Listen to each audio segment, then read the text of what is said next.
Sure, certainly, I can do that. Very well then, consider yourself a member. And we'll send you the membership expectations at a later date. And if you intend to have an actual job, we can address that when it arrives. Understood, Director. Otherwise, we are, as vampires reference it, 5 quote-unquote micro-ticks past the starting time. Individuals that are late will be chastised accordingly. For the time being, we will begin. Considering that if individuals ring the bell, we'll place this here, so one of you 3 can potentially let others in if they are late. I will handle it. This is the first Academy Assembly, and there are several topics I want to discuss. The format will be I will discuss one of the aforementioned topics. Once the topic has been concluded, we will open the floor to pointed questions, one at a time, indicated by individuals raising their hand. Interjections and interruptions will not be welcome.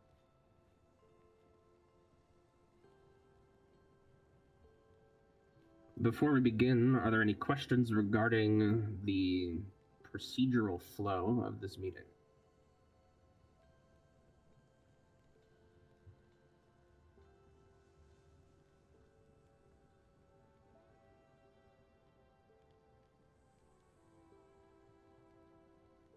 Good. First, I want to touch base on staffing individuals for the most part. Make sure everyone is on the same page on who's who. The 3 in the center here are board members. They reside here on Academy property in the dormitory nearby. Nabs and Lucian are Academy faculty. They reside in their own location but have jobs. Lucian is a professor of chaos magics, while Nabs is an acquisition specialist. Kalnir is the current head of creature studies, also a board member. Those seated over here are members of the Research Division, a recently established wing of the Academy centered in Farbane, led by Philemnia. The individual with the hood is Velos Darkwood, a new member and apparently associated with a quote-unquote spirit forge. They may speak on it at a later time or present Academy information regarding it, but for the time being, that is not a topic of concern. Are there any questions about any other individuals in the room?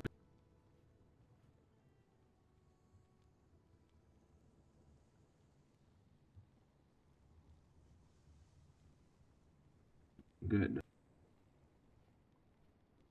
The first topic of note are the magical snares around the land.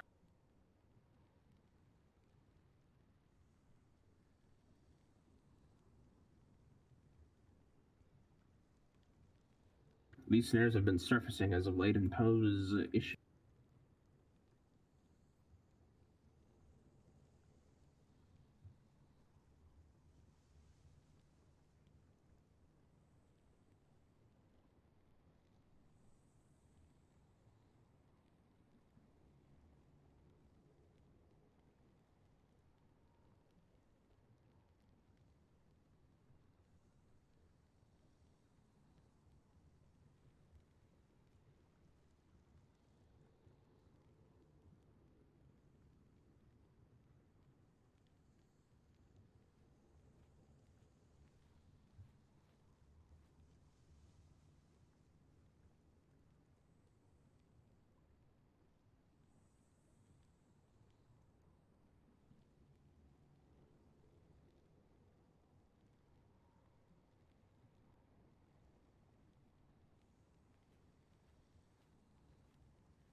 This map was provided to us by the Cult of Entropy,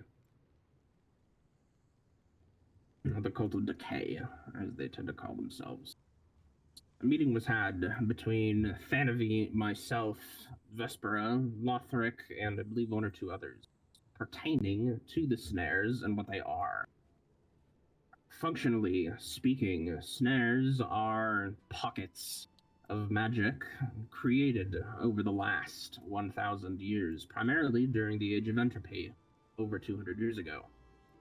These pockets reside deep underground and have slowly been making their way to the surface like air bubbles.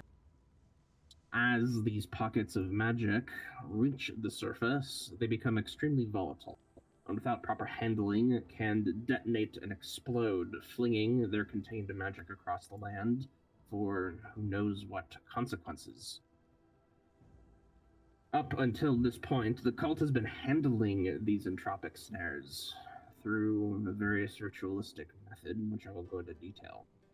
Considering they have been all but obliterated due to the war, the responsibility of dealing with them falls on the greater population.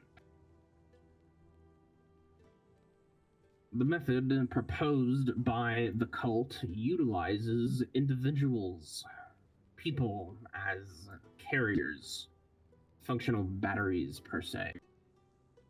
The type of magic in a snare can vary. According to the cult, most of them are entropic in nature, which specifically requires a rotling to carry safely.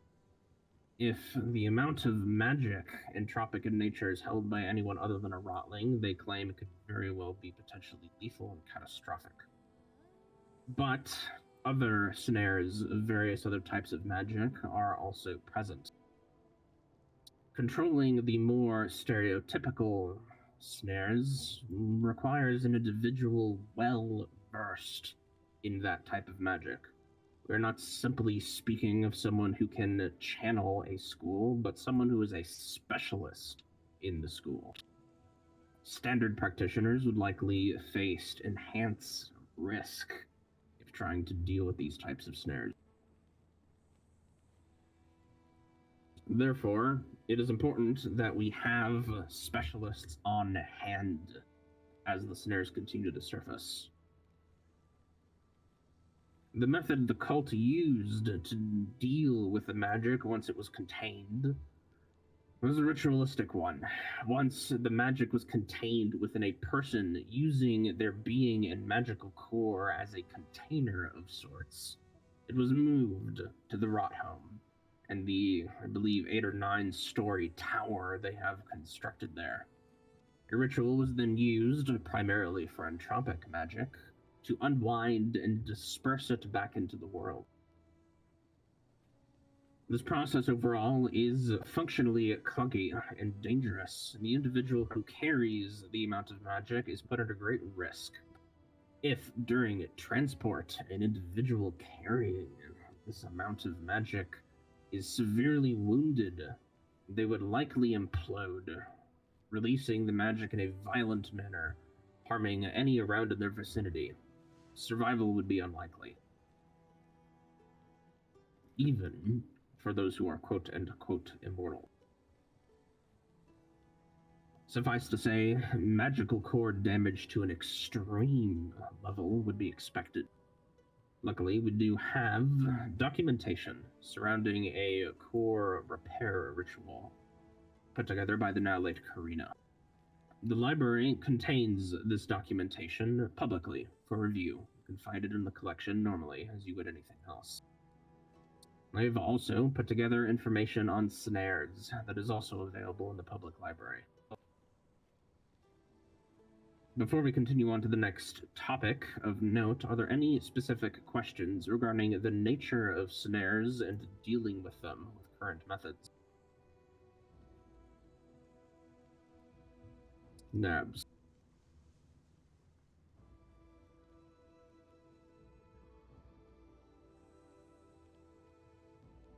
No, according to methods indicated by the cult, the act of containing the snares involves flooding the subsequently affected area with the magical opposite of the magic pertaining to the snare.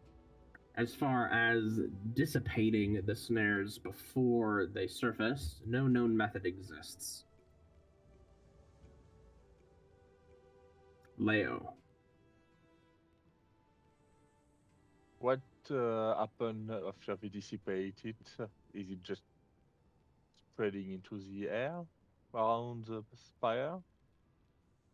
This is uncertain. I have unfortunately not received specific notes pertaining to the ritual that took place at the Rotholm Tower. More than likely, the ritual takes the magic and disperses it back into the world ambiently. It is entirely possible that there are deep underground constructs, and it might be feeding that magic directly back into the ley, which would be ideal.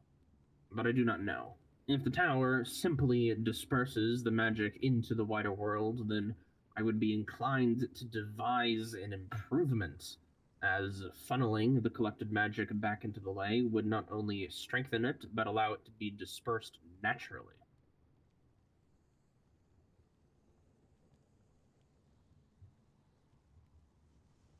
Wilhelmina. I will save that for another time. The question that I had, just so I am on the same page and entirely clear,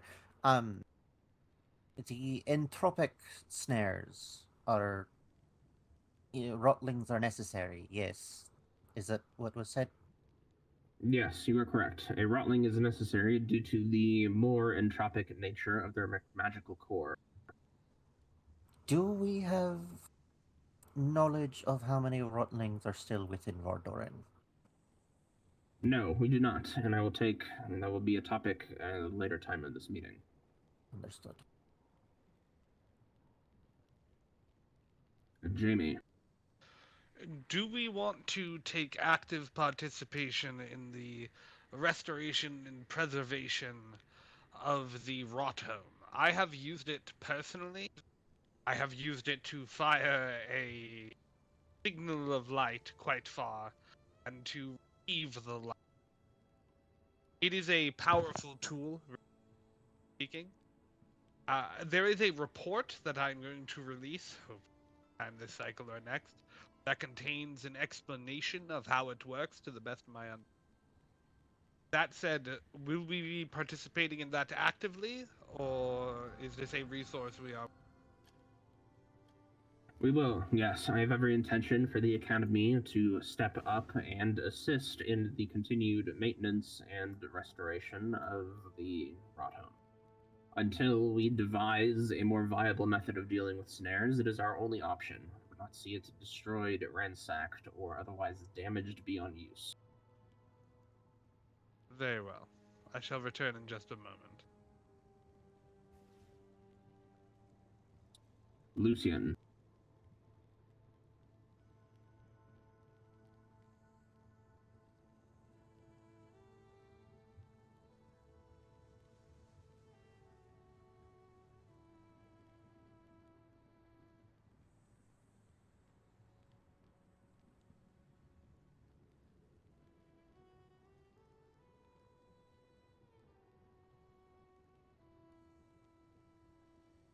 That varies.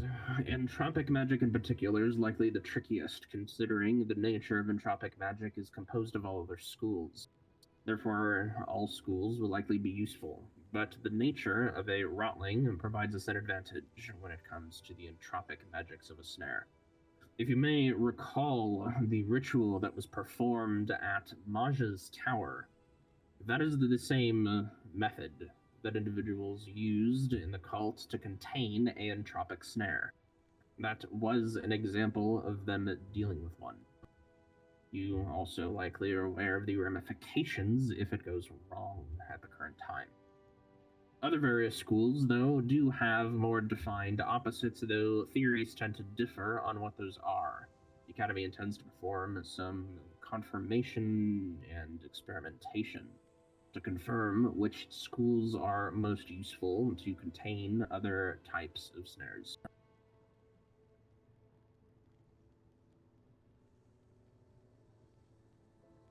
Emery. You mentioned that there are records of these entropic snares, or at least snare emergences dating up to 1,000 years ago. How frequent are these historic accounts? Not exactly. It is of my opinion that these snares likely formed naturally underground during the Age of Entropy, while magic was deteriorating, but didn't necessarily begin to surface until roughly 200 years ago, when the magic flooded out into the world. It put Vardoran into a state of magical drought, and upon that magic returning more recently, these snares were likely reactivated or filled to a point where they began moving to the surface. I see. So we have no record of snare emergences prior to 200 years ago? Correct. And they have only been more recently surfacing, or likely over the last 50 to 100 years, that the cult has been dealing with them. Until now. Understood.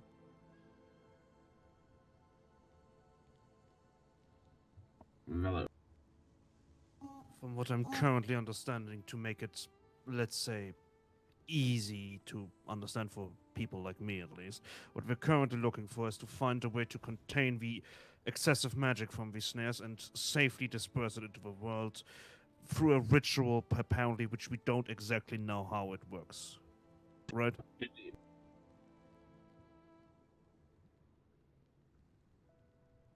Let's see. Are there any other questions before I move on to the next topic, as that is a good transitionary point?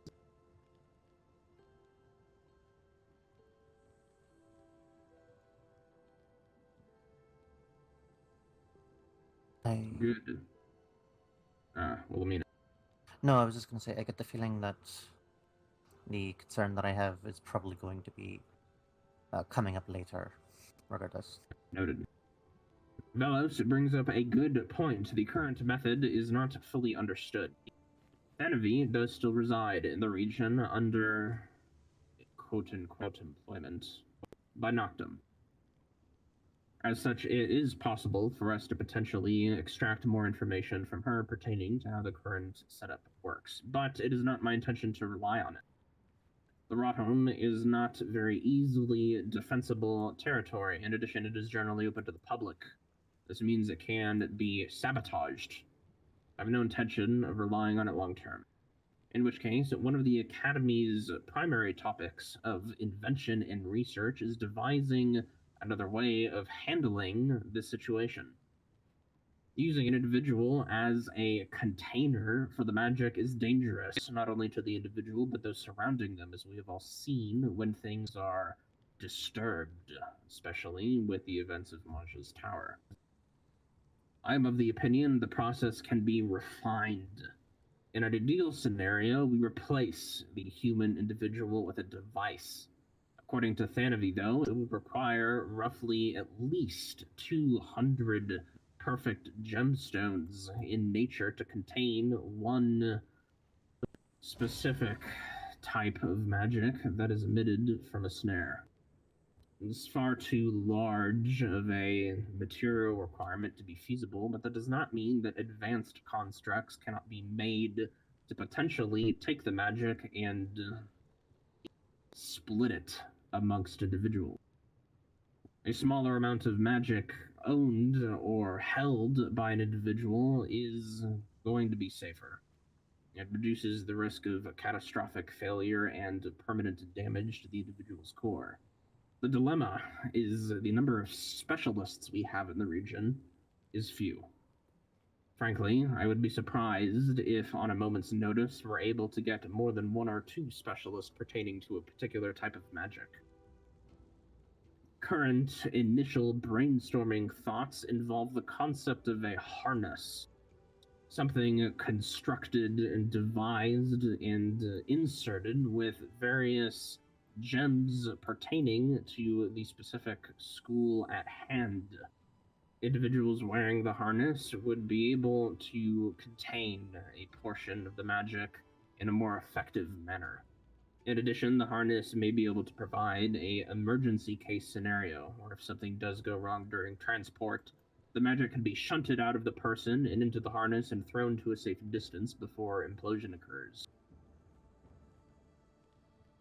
In addition, I intend for the Academy to make improvements and potentially devise a better method of dispersing the magic. If the rot home merely places it in the world arbitrarily, is not ideal. I would much rather the magic either be used for other experiments or funneled directly back into the lay. The reliance on rotlings for entropic magic is also a long-term concern. These are all topics the Academy will intend to work on over the next year or two, with a hope of devising a more reliable way of handling the snares. Are there questions pertaining to these potential improvements and changes to the process, starting with NABs?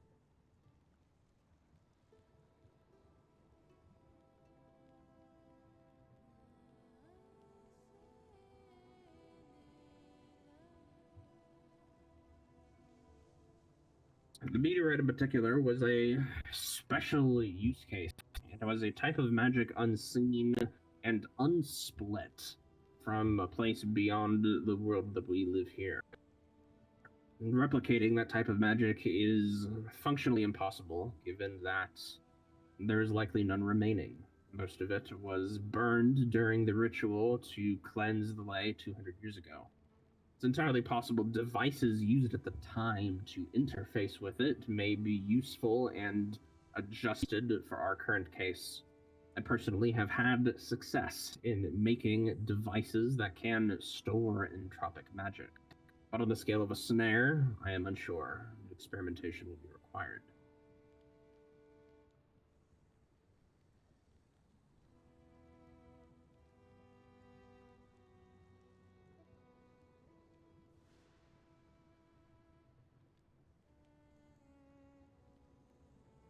Potentially, reports from the ACS have indicated that such artifacts of power are being collected by the Arbiter. If my reports are accurate, they possess 2 or 3 of them. And while they would likely be useful for their specific types of magic, I doubt they would be useful for entropic.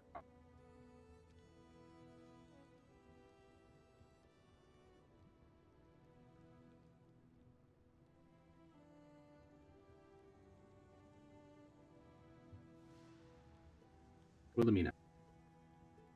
Yes, first, question of clarification. What do we have an understanding of what the relationship between the way gates and the pathways between them and the ley is? Waygates will be the next topic I discuss. Then perhaps it might be. Yes, no, I will save it until then. Noted. Jamie. Is there anybody else who has performed an entropic ritual in our academy standing other than myself? I have participated in several at this point. As far as rituals are concerned, not to my knowledge. I have worked directly with entropic magic myself in the past. But as far as quote-unquote ritualistic methods are concerned, no. Unless there is someone in this room who wants to put forward their experience.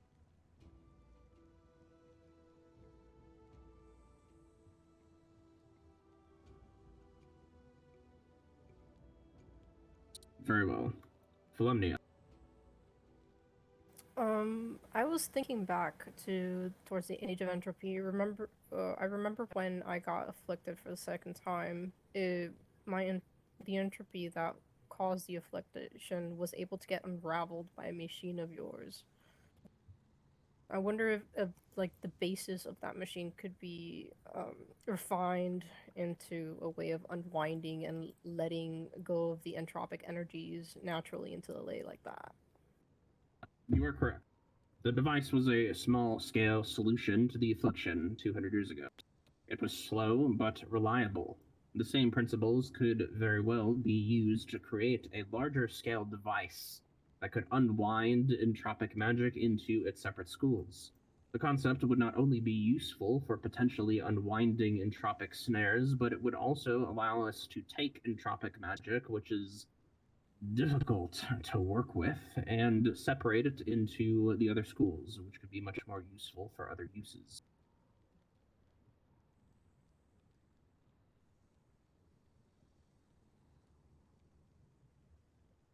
Lucian.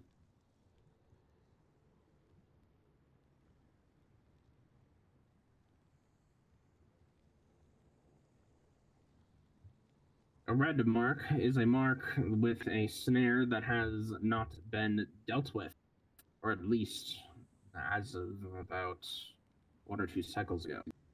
I believe one flared up in Oakvale, and it might have been handled, but a second one will likely flare at some point as well. The white marks are ones the cult had successfully dealt with. Note that the map is not exhaustive or extensive. Another aspect of Academy research, and for the greater public to consider investing in, is a means of identifying the location and nature of snares. There would likely be others not on the map, and we will need to be able to discern where they are and what magical school they are.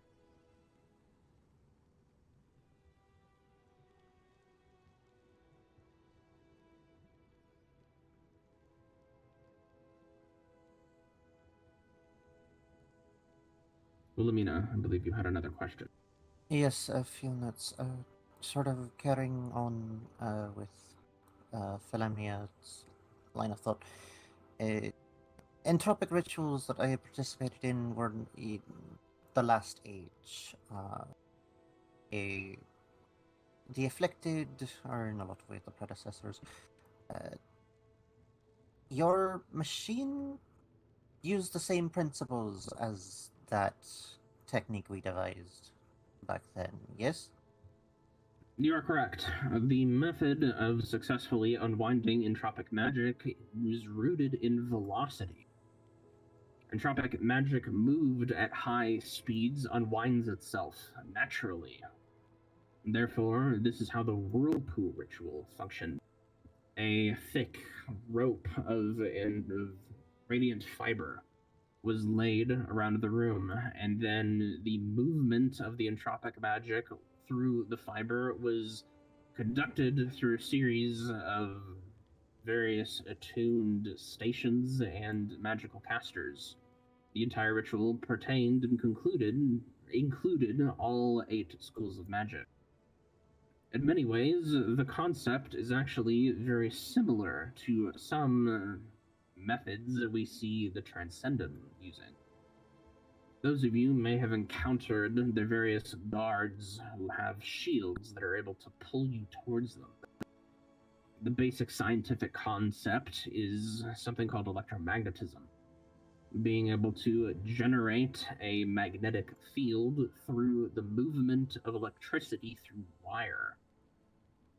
The device I constructed used a very similar principle, though instead of having individuals spin the magic around the radiant fire wiring I had made, I used a spinning wheel of charged perfect gems passing through a coil of radiant fiber wire. This induced magical movement, and once the velocity had achieved an appropriate level, the entropic magic naturally unwound. Devices or rituals that perform the same action will all have that in common.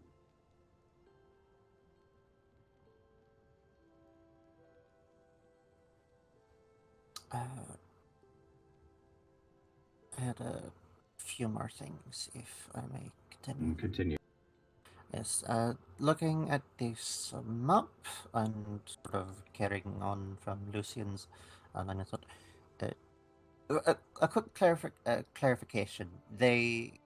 Well, there did seem to be the one at Oakvale dealt with. The Oasis Spirit did mention that there will likely be another one in about 2 cycles' time now in the same spot. With, I believe, they mentioned that Shadow Magi would be necessary. Indeed, I received similar reports. Apparently, the next snare will be at the same location, and it will be a shadow snare, which is difficult, considering we would need individuals well versed in using shadow magic in order to contain that and move it for dispersal.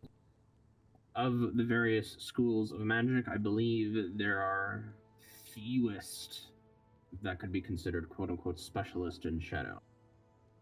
But we have a potential solution. One critical portion of containing and managing the magic is going to be counteracting it with its opposite. My initial experiments 200 years ago indicated that the most viable opposite for counteracting shadow magic is holy magic, considering that one was introduced to fight the other, one being light, the other being dark. We do have several individuals in the region, one sitting in this very room, who are well apt in holy magic.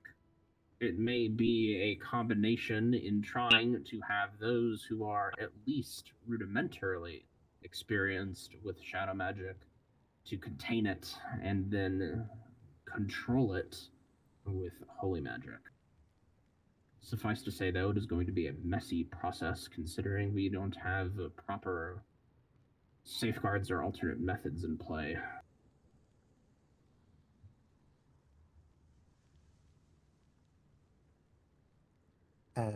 Yes. May I continue if you are finished? Indeed. Yes, this map very much coincides with a lot of points of interest from the 2 centuries ago. If I were to hazard guess on what places of interest that may be worth looking into, the ritual pit in Oakvale may be another such site, as there is quite a bit of commotion there, and it is also technically where I first became entropic, or well, not first became entropic, but first,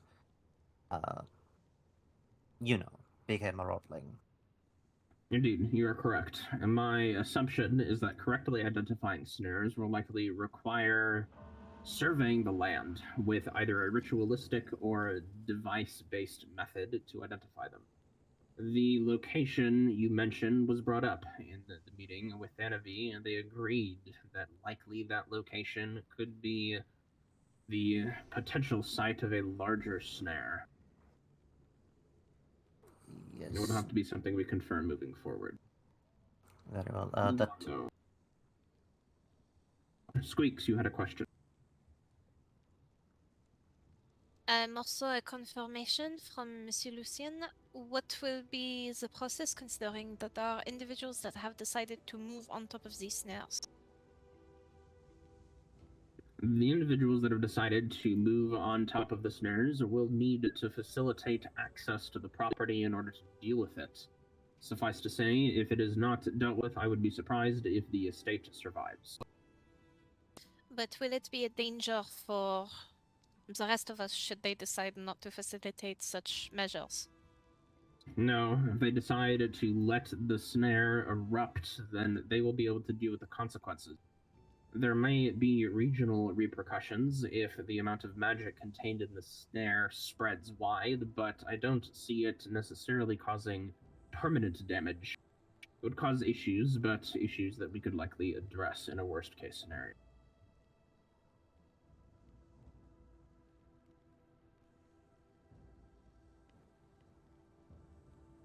I believe Velos was the next one with a question. So, from what I understand, the machine you created was a, let's call it a real fruit with a lot of foci and radiant fiber, am I correct? You're correct. I believe I labeled it as an entropic separator. If this entropic separator was able to, well, separate the entropic magic from a being and is able to maybe unwind the magic, what stops us from making this entropic separator on a much larger scale to use that to unwind the snares, or the energy that we collected through these snares? Nothing, and that was a theory proposed earlier in this meeting. Upscaling the device could very well be useful and a more reliable method of dealing with entropic magic collected from snares in particular. It is on the list of topics to consider and research into.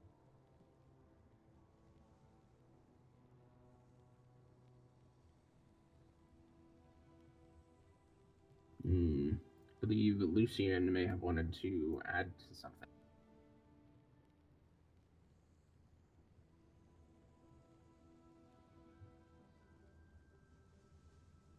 Good. Emery.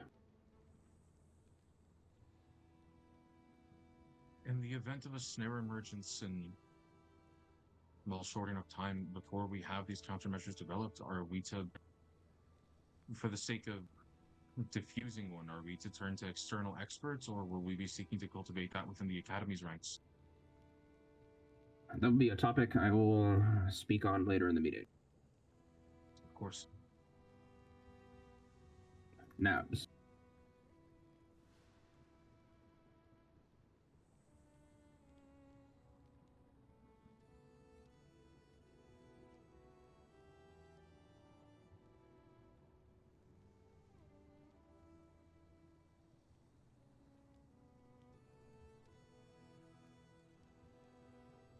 Noted. Wilhelmina. 2 more sites to note, just so for the record. We did unravel some afflictions at the bell tower um, uh, in the Hollowed Mountains. Maybe worth a look. But another site that I do think may be worth looking is north. Let us see. Northeast in the Cursed Forest. We collected a vast amount of radiant fiber there, and I also kept a rather dangerous entropic artifact there for several months. Noted.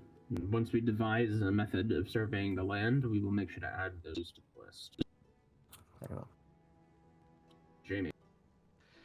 So, what happens when one of these things boils to the top and is not contained is that it spills out, proliferating the particular elemental magic of the snare, yes?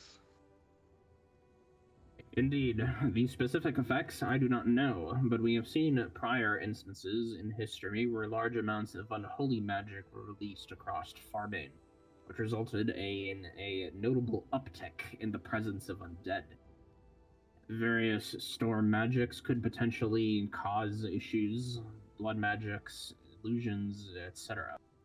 The actual effects of that much magic dispersing violently across the region are unknown, but I am confident that whatever side effects there would be temporary. In an absolute worst case scenario, I'm confident we could likely handle them as needed. I am less concerned about that, and this leads into my next question. Are we going to make the affinity of these snares public? Because I see incentive for individuals who walk along specific paths, perhaps be tempted to foul or proliferate one of these snares if they are within their... I mean, to be frank, there are followers of Leviathans all around. It is entirely possible, and considering that the Entropic Leviathan and the Shadow Leviathan are here in Vardoran, those two types of magic are prime snacks for those entities. I would not be surprised if followers of them attempt to try and release that magic into the world for the Leviathans to consume. Other various types, not as much. My cursory reports indicate that the other various Leviathans are not within the region. They are spread out across the world on a grander scale, consuming magic at their respective home regions. I don't expect them to be drawn to Vardoran if one snare erupts.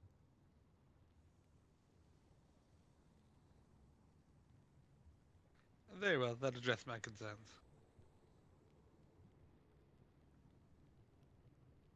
Emery. we have any idea from the point of emergence what the time frame is to deal with these? No, it is unknown how quickly these tend to surface, and it does not seem to be regular or reliable at the time. One aspect of determining where the snares are is also going to be determining the rate of their ascension, if possible. But for the time being, we have no means of determining this. And our ability to predict when exactly they will emerge is limited. Indeed, specifically at this moment to the Oasis spirits. The entity seems to have the ability to not only detect where snares are, but give a rough estimate on when they will surface. Relying on the spirit long term is unfeasible, but for the short term, we will have to do so.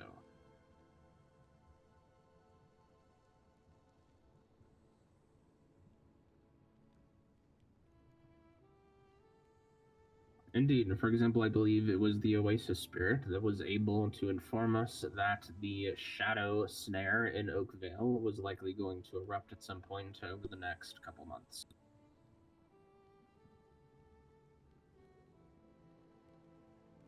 I suppose I find myself concerned that in the worst case scenario, we might have to contend with multiple points of emergence simultaneously.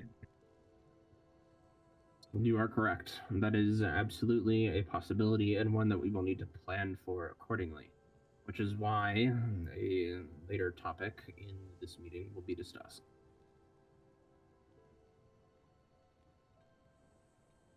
Are there any other questions pertaining to methods of dealing with the snares in particular?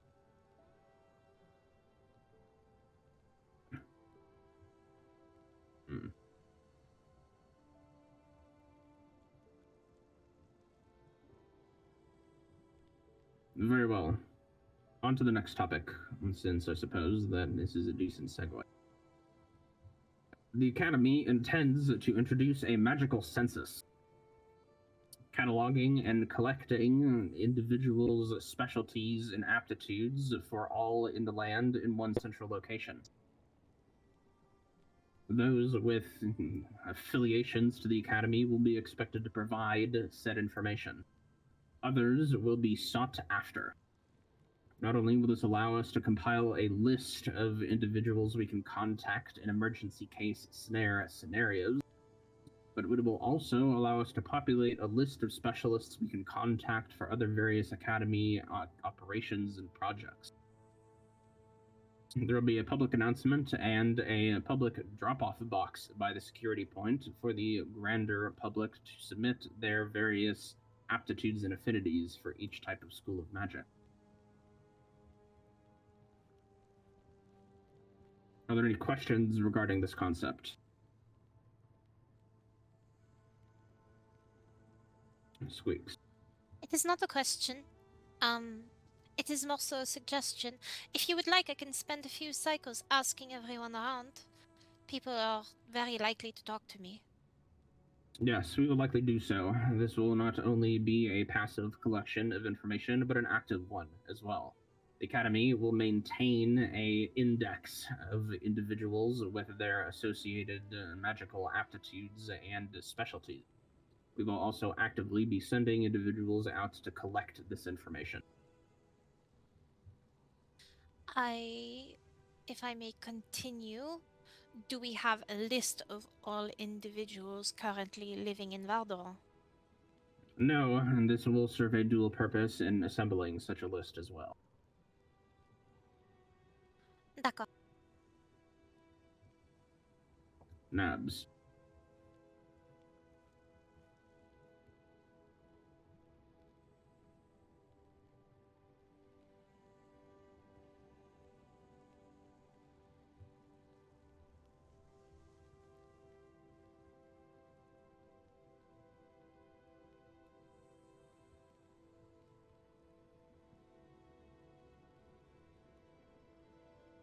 If you are asking the status on the situation that Millicent found herself in with the Arbiter, we can discuss that at a later time. It's not for a public venue such as this. Are there any other questions pertaining to the census?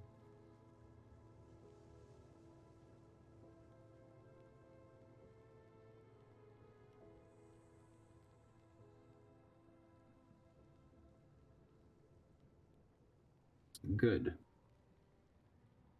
The next topic and point that I want to make more of the Academy's stance clear on are the Waygates. Functionally speaking, for those of you who are unaware of the history, the Waygates were constructed some odd 1,000 years ago by Dracula, a vampire who had achieved something no one had done before, punching a hole into another realm, the Shadow Realm, in order to extract the magic from it, introducing shadow magic into the world fundamentally. Dracula had a variety of odd arcane practices and devised the construction for the Waygates themselves. The way the Waygates operated, though, posed a problem, one that either Dracula was unaware of or did not care about at the time. The quote-unquote world Waygates, and even those constructed within castles, tend to draw the ley to the surface. The ley being like veins of the world, it normally resides deep underground. This is its natural state. But with the introduction of the Waygate system, the ley was pulled. This had a healthy benefit to the ley, as it increased the velocity the magic was moving, reducing the amount of natural entropic magic that was produced. But at the same time, it prevented the natural ebb and flow the ley undergoes over long periods of time. Magic was strong here in Vardoran, but the ley being tethered here caused it to begin deteriorating across the world on a wider scale. The construction and implementation of the Waygates led to magic's collapse. It scarred the world abroad for 800 years and created what is functionally the Scions of Entropy, who sought to functionally destroy the Waygates in order to free the ley. This was achieved by us 200 years ago. The Scions of Entropy were full of hatred and disdain, and their methods were frankly archaic and foolish, but the concept was sound. The ritual that flooded the ley with fire in order to dissipate any remaining amalgamations of entropic magic also severed the Waygate's connection to the ley, untethering it. The ley rebounded into the world, and has since stabilized, which is why we are all here now. This being said, restoration of the Waygate system as it was originally designed 1,000 years ago will begin the cycle anew. It is the Academy's official stance. This is unacceptable. Restoration of the Waygates as they once were is off the table, and the Academy will act to stand and maintain that. That being said, redesigning the Waygate system to act in a way that does not tether the ley is likely feasible. This is a project individuals are welcome to take on if they desire the convenience the Waygate system provides. But I want it to be very well known the Academy will not support and will likely work against individuals who attempt to re-establish the Waygate system as it once was. Changes must be made if it is to exist again. Are there any questions on this matter?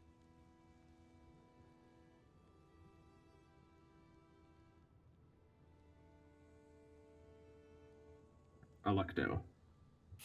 So what exactly is the idea behind redesigning the Waygates? We got a theory on that? I have none at the moment. No, but I have heard reports of various means of quick transport throughout the region. It is entirely possible the cult may have left something behind that we could study on a grander scale. Alright. Wilhelmina. Yes, sort of calling back to a previous topic that coincides with this one. Thoughts on potentially those those sites where waygates used to stand and no longer stand. Potential for them to be useful in dispersing magic into the ley as access points. It is possible. It depends, and would require a comprehensive audit of how close the ley is actually to those points. The various locations the waygates existed were not originally close to the ley at all. It was an artificial side effect of the ley being pulled to the surface by the constructs. It is entirely possible those regions have no notable natural closeness to the ley whatsoever, so we would have to check. Understood. Nabs.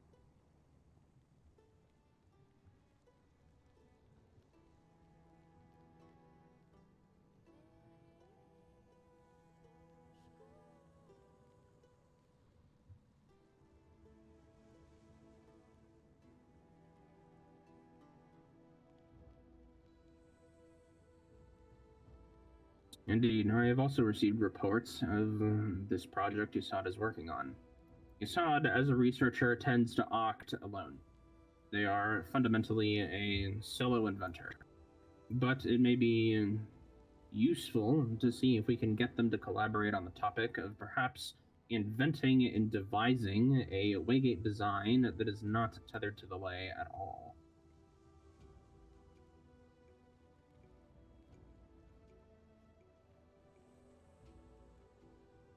Are there any other questions pertaining to the topic of the waygates?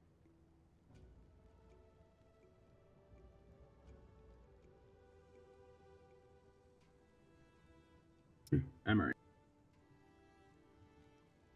Apologies if this was stated, but if a waygate were, now that they are in their altered state, if a waygate were destroyed in the modern day, what would the effects be? Would they be comparable to the past? No, likely not, considering that the connection from the old waygate system to the ley has functionally been severed. Destroying them now is likely much easier and safer with regards to the ley, though they are still robust structures and would likely require some creative solutions for destruction.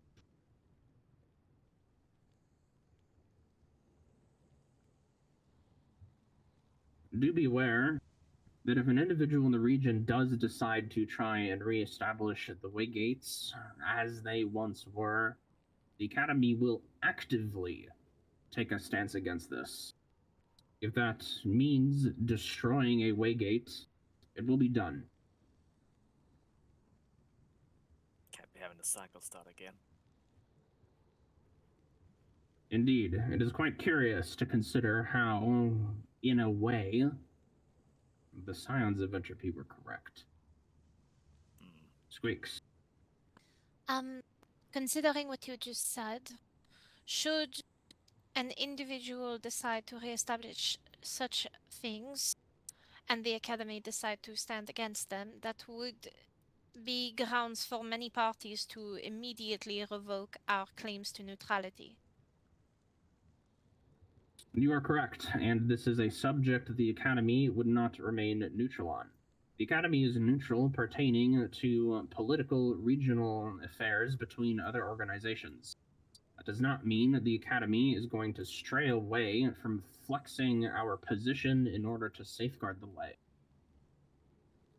What about, this is just throwing it out there, what if it were Noctum that decided to reestablish these waygates?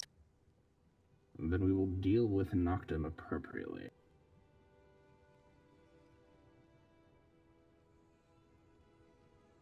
I do agree with Miss Val. If I may, if they even express an interest in re-establishing the ley, perhaps it would be positive to re-establish it properly rather than as it was, making it anew. Indeed. And that will be the first step. If an individual organization does foresee or intend to potentially restore the waygates, the first step will be diplomatic. And an extension of cooperation will be made before action is taken. But if that is declined, they move forward, and the Academy will respond in kind.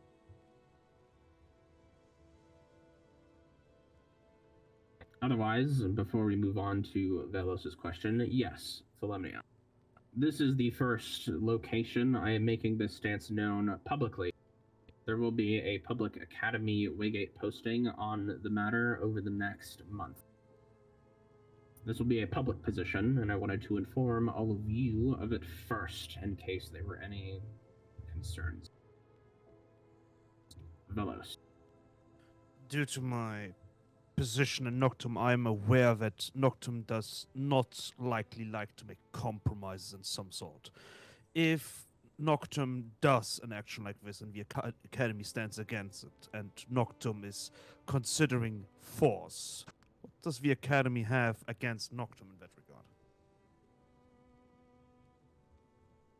Noctum relies on their rifts to populate their forces. Disrupting such things appropriately is not off the table. Not to mention alliances with other regional powers such as the Transcendum, the Bandits in the South, and Luminance are also on the table.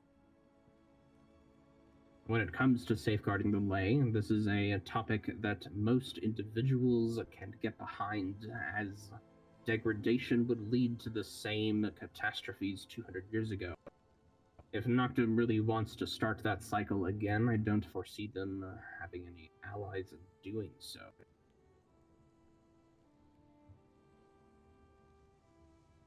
Philemnia. Yes, actually, my statement was a solution to what he was stating. During the time after the snare, Noctum came to a conclusion that they were the ones themselves that took out the Waygates, due to them not wanting anybody to be in there, per se. Re-establishment of it was on the table for them, but they were very on guard in regards to it. Apprehensive. Exactly. Noted. But it's not that they're completely against the notion. It is notable to indicate that the existence of the Scions of Entropy was directly due to the Waygates fundamentally. And I doubt Noctum is going to want another war after concluding the more recent one. Simply invoking the potential threat of another entropic cult moving into the region to try and maintain balance may be enough to allow them to stand down if they do decide to try and re-engage the Waygates as they once were. In addition, Noctum has slightly shifted. Individuals that I have spoken with have been amenable to collaboration, especially on various research topics.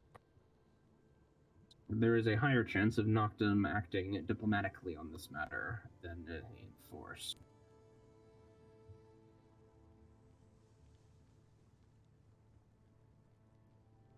If I may add, You may.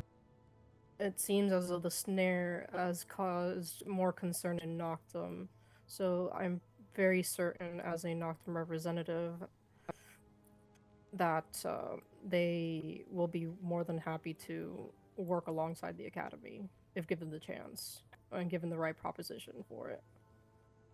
Indeed. Squeaks. My question was answered, thank you. Noted. Are there any other questions pertaining to the Waygates?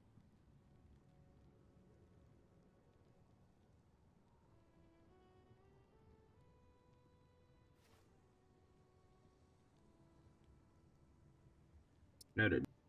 The last topic I want to briefly touch on are current ongoing Academy projects. As you are all associates, it is important that you are aware of what the Academy is currently working on beyond what we have thus far discussed. The general magical state of the world is still under audit and review. I believe Jamie is currently leading those efforts.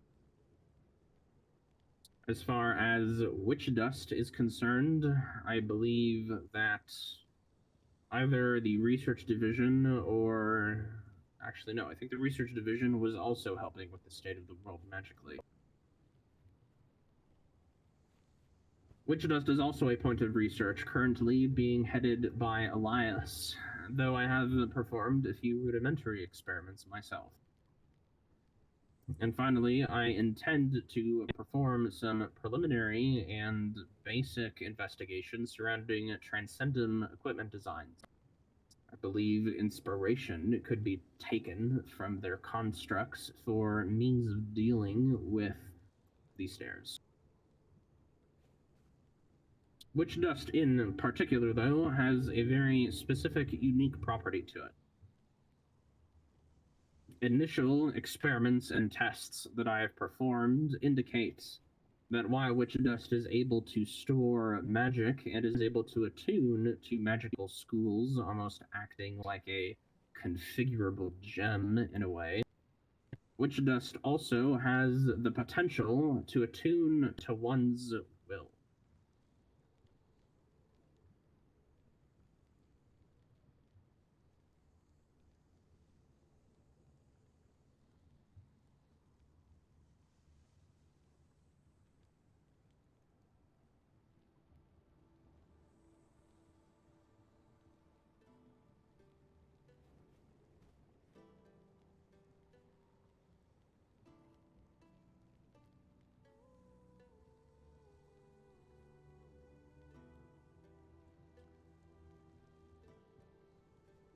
It has very useful properties. Not only are you able to control it to a, frankly, impressive extent once properly attuned, but prior uses in the past era, 200 years ago, forwarded and primarily used by Lothric, indicates the potential of remotely channeling magic from yourself and into the Witch of Dust and into another object.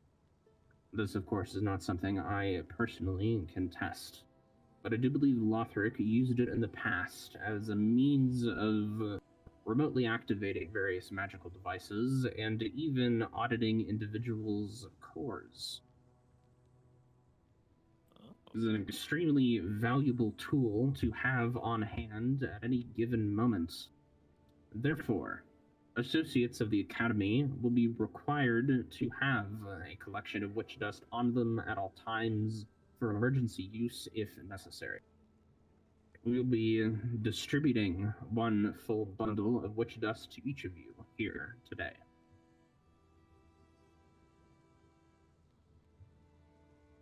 It takes several months for the attunement process to take place, and you are advised to fiddle with it on a regular basis to encourage the process.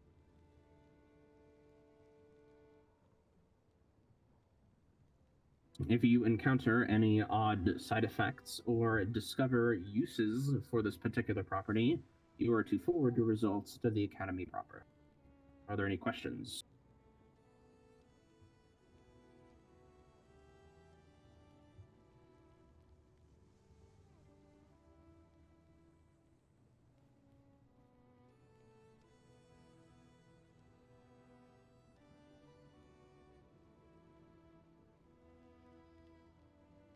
Emery.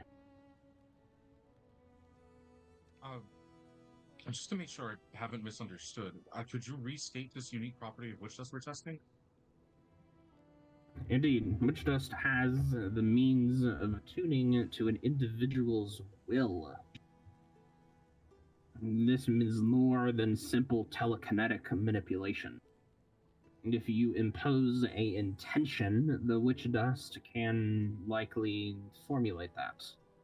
For example, I am not currently positioning every single particle of Witch Dust in the specific place required to make this cube. I am imparting my desire and will that it is a cube, and therefore it is. It's quite useful. In addition, there are properties pertaining to funneling your magic through the dust remotely from a distance. The actual controllable distance varies slightly from individual to individual, and you'll need to experiment yourself, depending. Electo. Have we tested what each school of magic can do to Witch Dust, if anything? No, not in particular. Witch dust as itself is fairly inert. It is best thought of as a ground-up gem, similar to gem dust, except witch dust can be shifted and attuned to different schools. Very fundamental reports indicate potentially more than one school at once. It is best considered a conductive and storing material. It is not necessarily reactive on its own. Right. That explains a lot, actually. Thank you. Philomnia. So you're saying that if attuned to the witch dust, as if it's a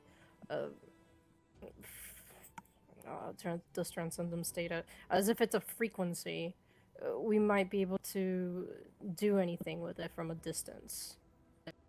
Yes, you are correct. You could very much do the same thing I am doing here and telekinetically control the dust. The reason why I am having Academy members have a collection of dust on them at all times is for emergency case scenarios where multiple individuals could use their dust in conjunction to solve potential problems. Being able to assemble magically conductive structures on the spot could be critical. Not only could it potentially stabilize rituals by introducing new flows for magic to channel between, but it also has a rather weak physical component. You can't necessarily impart much force through controlling the dust this way.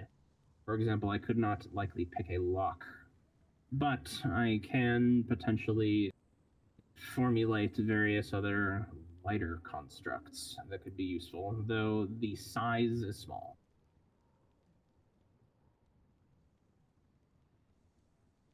Velos. So, from the telepathic connection of witch dust, what is the range of it exactly? It tends to vary from person to person. For example, I cannot necessarily extend my range beyond this table.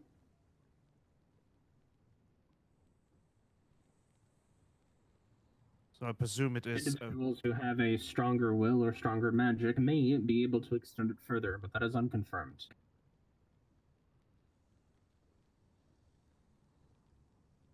Philomene. So theoretically speaking, we cannot use it to pick a lock, but we could use it to form a key that we could copy. Indeed, you could potentially use it to mimic a object, and you could then make a mold out of that. Correct. But you cannot exactly perform any kind of force application per se. Now, note that actually forming a mold may be tricky, considering the witch dust could suffer damage at various high temperatures or get stuck to the materials that you are using. But in theory, it is possible, yes. Lucian, apologies.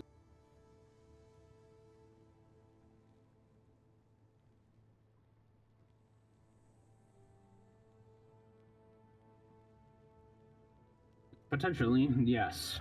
The Academy can serve as a central location for potentially trading notes pertaining to this subject in particular. If you so desire, I will establish a location for you to drop off and access other Academy members' notes pertaining to the topic as you experiment.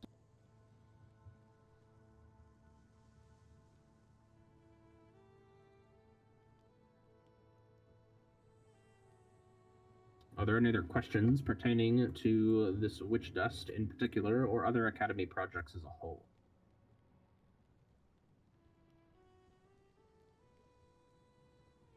Emery. While you can bend the witch dust to your will, you can manipulate it.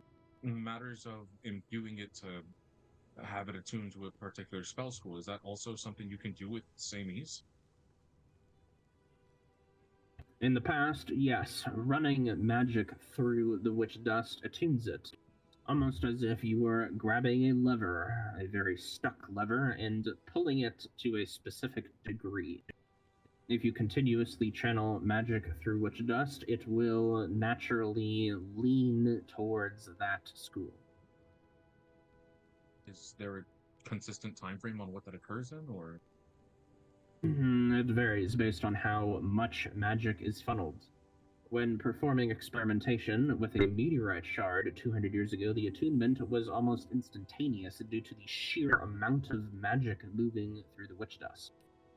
If you're only moving small amounts of magic, it would take much longer. So higher concentrations or larger concentrations of magic will attune witch dust more quickly. And Yes. is that a reversible attunement? Indeed, witch dust is not locked into an attunement at any given time. If you were to take witch dust and attune it to unholy magic, there's nothing stopping you from running chaos magic through it and reattuning it to chaos.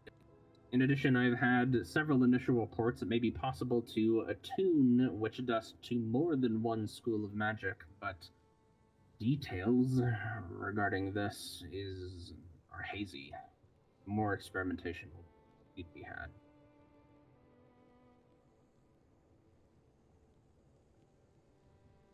I believe Squeaks had a question. Oui, I have two questions. The first one is concerning the information gathering. Are we going to consider the research from members outside of the academy, or should we require further testing on those matters? Research required from those outside the academy are accepted, but will be verified. Very well. And the second one, is there a possibility to have clearance to test the reaction of witch dust with the snare in an unoccupied location? Indeed, witch dust is fairly non-reactive. Frankly, I was surprised to hear it was used in the construction of explosive devices. Whether or not it was actually a contributing actor on those is unknown, but 200 years ago, there were some indications that using witch dust in a violent manner was dangerous. Wilhelmina was subject to some of the repercussions from doing so. A few very small scale experiments will need to be made. But other than that, witch dust is a fairly safe material. The only notable negative reaction is apparently to the Oasis spirit. Witch dust is not to be given to the Oasis spirit under any conditions, as it apparently harms it. And may the Academy have clearance to perform tests at a snare with witch dust? Yes, they do. Though do be wary of the risks pertaining to experimenting at a snare. D'accord. I will write to you my proposal in that case. Noted. Any other further questions pertaining to witch dust?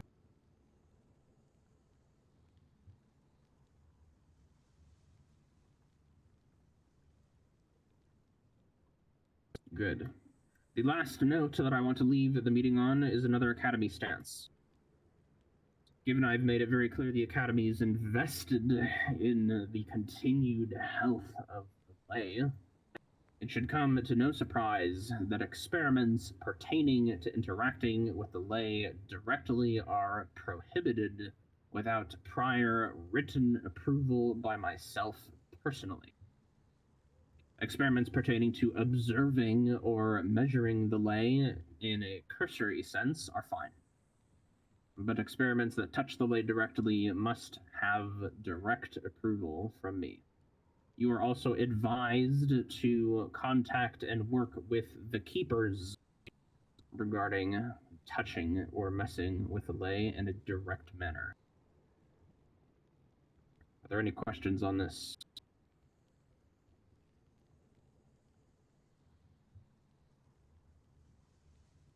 Squeaks. I simply have a question for the board. Does everyone know who the keepers are? Not off the top of my head, aside from Pacifier. Noted. The keepers in question are myself, Pasithea, Vespera, Falling Hawk, and the Oasis Spirit.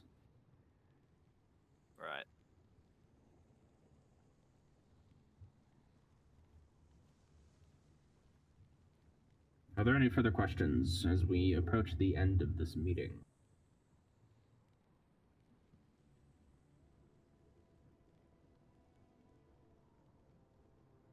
Wilhelmina. Not a question per se, but during the meeting, I highlighted some points of interest for potential snare locations regarding my own memories of activities with the scions and entropic individuals and places where they fell, rose, etc., etc. If you are interested in taking a look, or if the Academy would like to see it. What we will likely do is, considering that the snares are a general public concern that the Academy will collaborate with, I may create a public location for individuals to place public information pertaining to snares, so they can come here and consolidate their various information. Such indications would be likely placed there, so that individuals who devise methods of checking for snares can check those locations appropriately. Understood. After this meeting, I would like to consult on you with some lapses in my own memory and places that, yes. Noted. Are there any other questions?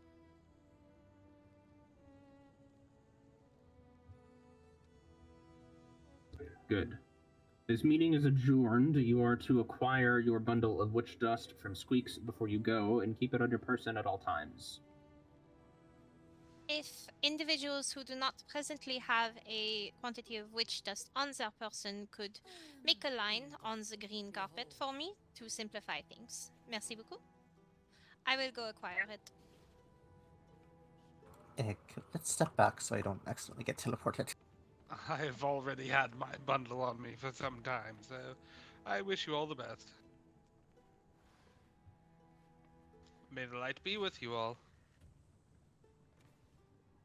I hope it doesn't interfere with the damn hammer. It includes you, Kalnir.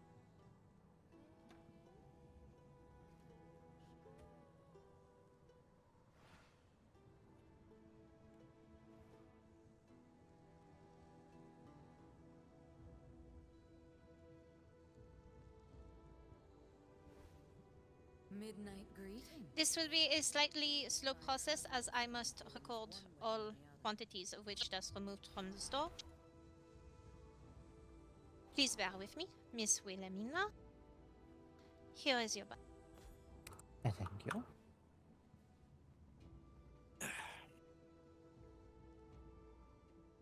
Here is your.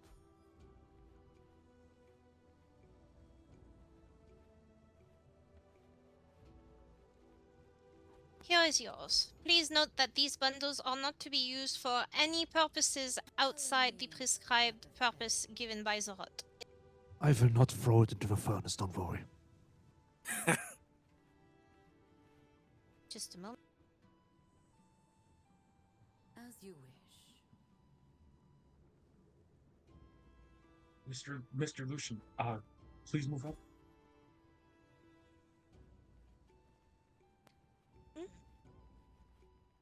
Here you are, Monsieur Leo.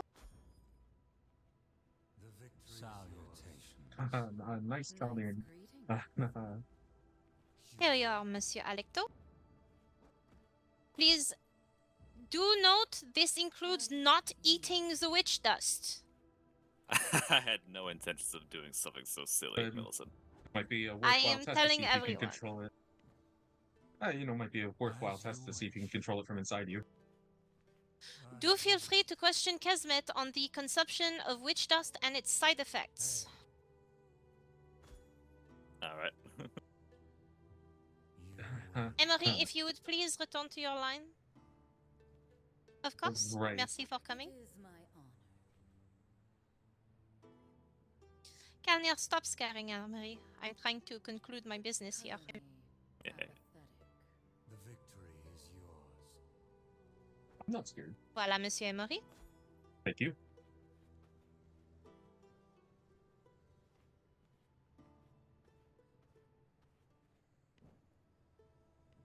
And Kalnir. Here you are.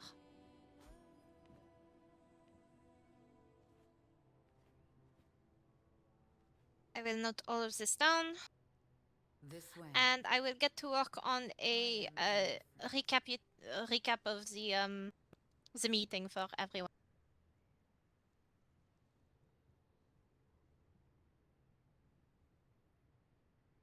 Absolutely.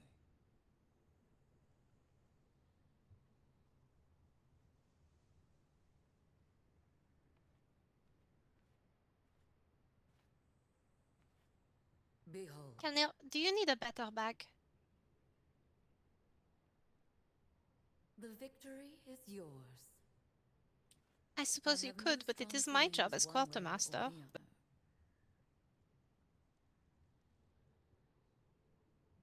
Hmm. Of course. Then I will leave it to you.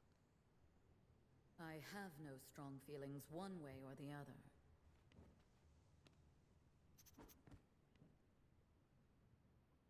Kidnapping this.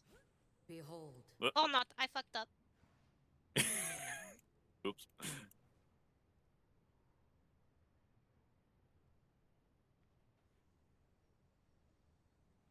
What a day.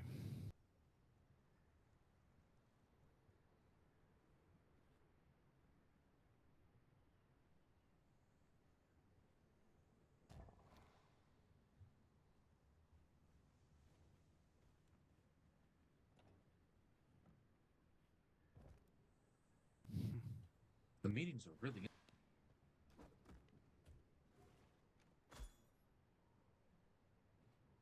Absolutely.